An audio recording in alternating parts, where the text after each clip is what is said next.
अन्यान अगाम नान्यान उपअगाम अर्वात्वा परेभ्या अविदम परो अवरेभ्या। हम छोड़े अन्य को आए हैं, अन्यों के निकट नहीं जाते। अरे वाके अन्य से तुम स्वामी, जाना प्रभु परे अवर से हो। कितना सुंदर मंत्र है, छोटा सा सरल मंत्र है। इसमें भी ये बात है, 42वें मंत्र का पूर्वार्थ है ये, अर्थात यजुर्वेद अध्याय 5 का जो 42वां मंत्र है, इस वेदान में हमने उसको 2 भागों में प्रस्तुत किया है। देखने में स्पष्ट है कि छंद अलग अलग हैं, जो हैं, परंतु इसका भावार्थ संदेश अति उत्तम है।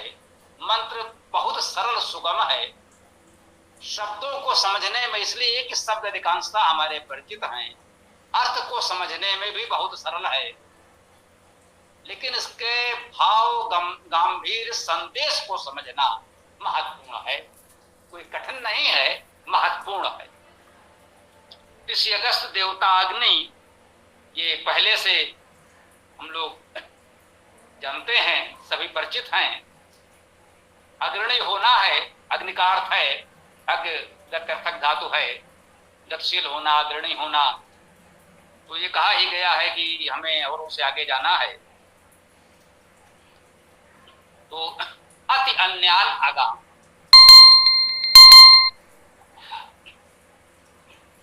ये हमारी भावना है, संकल्प है। अति अन्यान अगाम, अन्यान अन्यों को अति अगाम अतिक्रम कर हम गए। हम चलते हैं, लक्ष्य की ओर बढ़ते हैं, अन्यों को अतिक्रम कर हमें आगे जाना है, क्योंकि हम अग्नि स्वरूप परमेश्वर के उपासक हैं। हमें अग्रणी रहना, न अन्यान उप अगाम, ना नहीं अन्यान अन्यों को उप समीप अगाम गए, अन्यों के समीप नहीं गए। जब हमने उस सर्वव्यापी परम सत्या परमेश्वर को जान लिया है, पा लिया है, तो किसी अन्य के समीप जाने की क्या आवश्यकता है।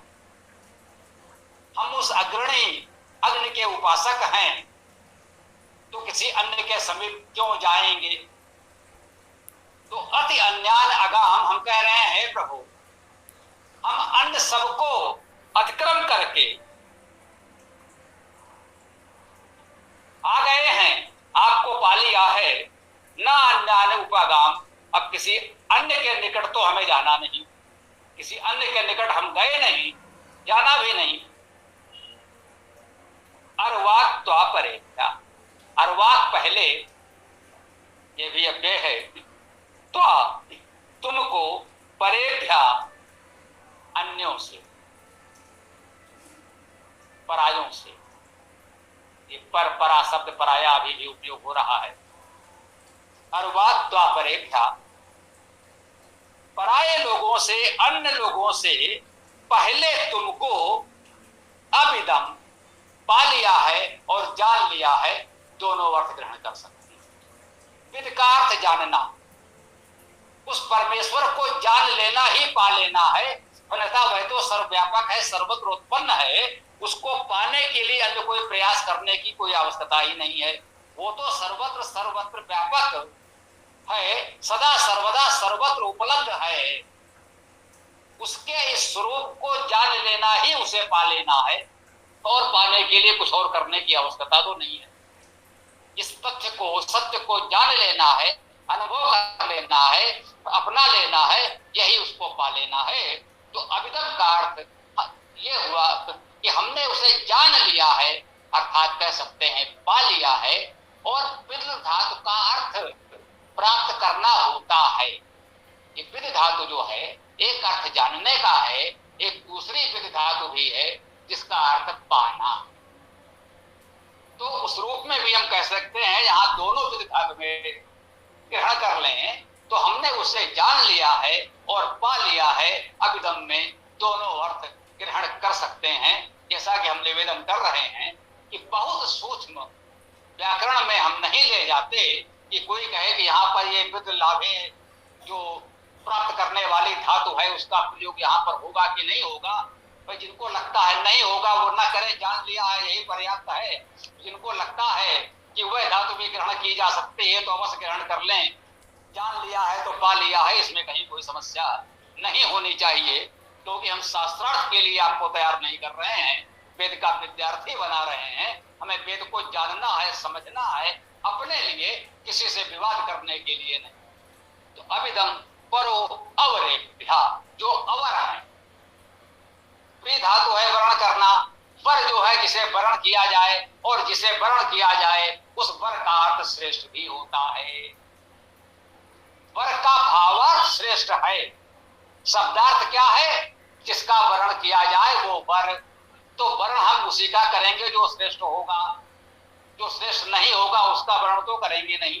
इसलिए वर शब्द का भावार्थ श्रेष्ठ होना भी है। शाब्दिक अर्थ है जिसे वर्ण किया गया वह वर। अवर जिसे वर्ण नहीं किया जाए, जो वर्ण करने के योग्य नहीं है, अवर है। अवर का अर्थ होता है निम्न। अभी भी सरकारी पदों में अवर शब्द का अर्थ छोटा, निम्न होता है। अवर अभियंता, अभियंता से कुछ नीचे होगा, इस प्रकार के पद होते हैं।